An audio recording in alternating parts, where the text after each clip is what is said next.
pressure on parents seeking to take their children abroad or those who want to seek treatment outside the country.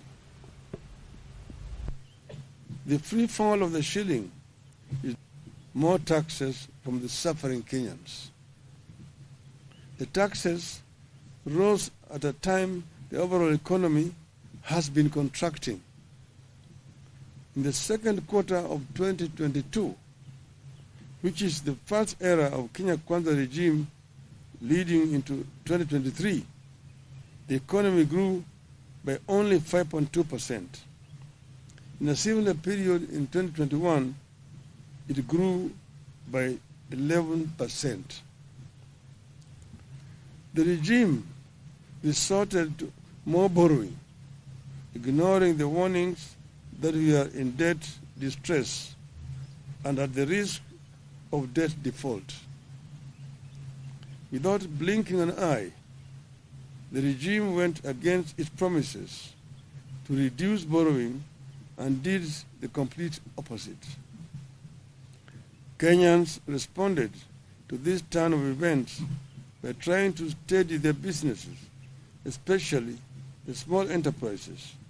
But those efforts were in vain as interest rates rose through the roof and more taxes hit those businesses. Only the government can now afford to borrow at the astronomical rate of 17% or more from the domestic market. In other words, the government is competing with the private sector in the domestic financial market. The result has been that micro and small businesses are struggling, defaulting, and folding up, while the larger private sector is at best stagnating or equally folding up. In the last 1 year, the proportion of micro and small businesses defaulting on loans has increased by 17%. Today, 6 out of 10 micro and small businesses are either paying late, paying only a part of their installments, or are unable to pay. Inflation is driven by the cost of food and fuel. As long as the government has not resolved the price of food and fuel, the cost of living will not come down. No amount of fertilizer will lower the cost of food as long as the cost of fuel is unchecked. Diesel is one of the highest costs in farming. Even if you give the citizen a bag of fertilizer, but make it impossible for her or him to plow an acre of land, you have not solved the problem. The shilling taking the grains like maize, wheat, and rice that we import, those commodities have increased by 25%. As the economy has suffered, another grand betrayal of dreams has unfolded silently in the education sector. As a party, we believe that we cannot neglect education no matter the magnitude of the economic challenges which we are grappling with. We believe that if we are not to spend just one, if we are to spend just on one thing, it should be education. In 1 year, Kenya Kwanza has thrown the education sector into a deep financial crisis. In public, Kenya Kwanza administration continues to talk about free education. The reality in our schools and homes across Kenya is that education is no longer free, either in primary or secondary schools. Inadequate funding is growing into a full-blown crisis in primary and secondary schools, forcing head teachers to beg from well-wishers to help finance schools, straining parents further and threatening the high enrollment reached in recent years as many students are sent home for school fees. Although academic year is coming to an end, the funds that have been released to schools are way below what was required. In some of the schools, the government has disbursed as low as 15,000 shillings for a student population of 400. Some schools received as low as Kenyan shillings 3,000. We are, however, very concerned that under the Kenya Kwanza, education and the country are getting compromised by mismanagement, lack of clarity, lack of interest, and weak leadership in the sector.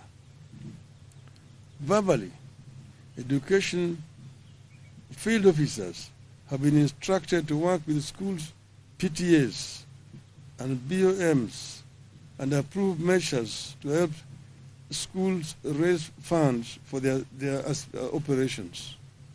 For schools, this only means raising school fees.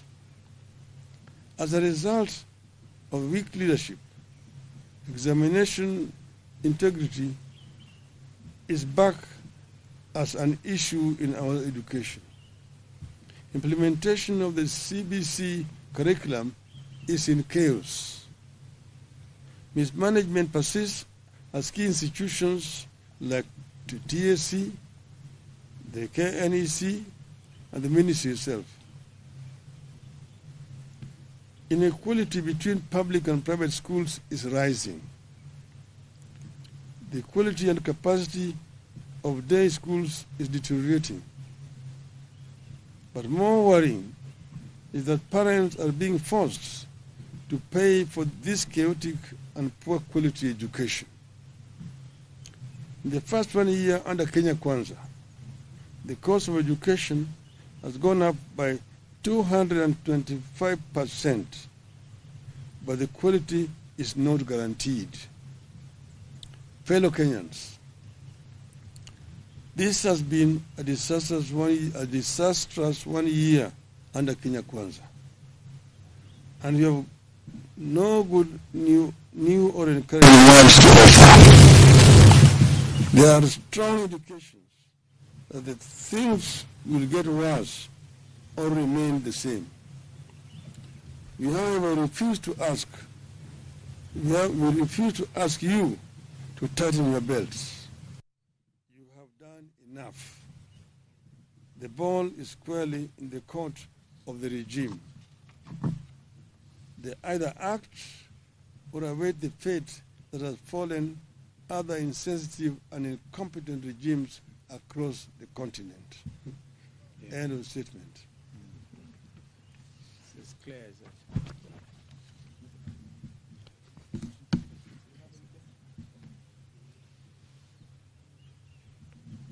Can you add on the university education? On this issue of education, it's even worse in the university. They have come up with grading and basically grouping students in terms of means and so on, and that they're required to pay 7%. Quite a number of those students are actually being sent home because the administration in various public universities are insisting on advance payment before admission.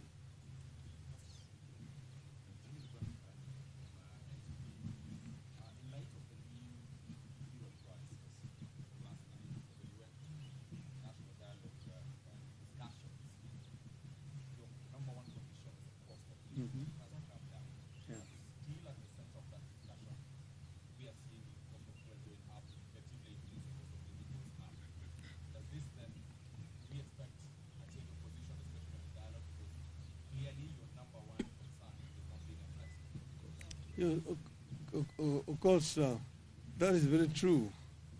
And as you know, we are going to be giving you another statement tomorrow on the issue of the dialogue, which is ongoing.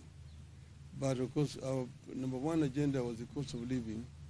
It is still there. Of course, the other side has been making statements that they don't want it to be discussed. But we have insisted that it must be agenda item number one in the talks. And the other one is the issue of electoral justice, which is very central to our coalition. And that must also be on the agenda. So there will be a statement coming again tomorrow. But I also want you to know that we will tomorrow be also giving our own assessment of the overall performance of Kenya Kwanza government this 1 year, our scorecard. That will be coming up tomorrow. Let's wait for tomorrow. There will be another statement. Okay. Yes, ma'am. The government says the reason for the increase in fuel is global, global surge in oil prices. But a few months ago, the Kenya Kwanza government signed a deal with Gulf countries for oil importation. And they said this deal would reduce the demand on the dollar, which means then the shilling would come down and also reduce the price of fuel as well. What does the opposition make of this promise that was made by Kenya Kwanza?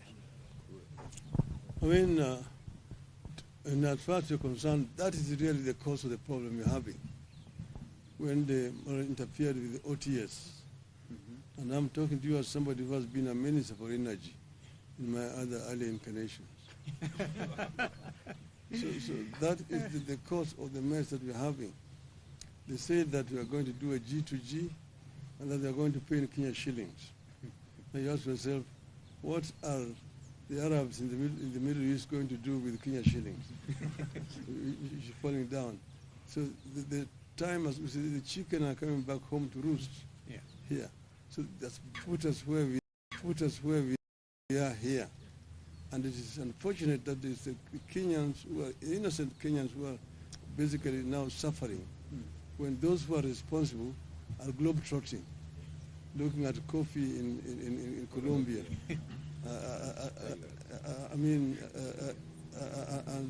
the tigers, they're moving around when the Kenyans are suffering. It's very, very unfortunate indeed. Thank you very much. See you tomorrow. Thank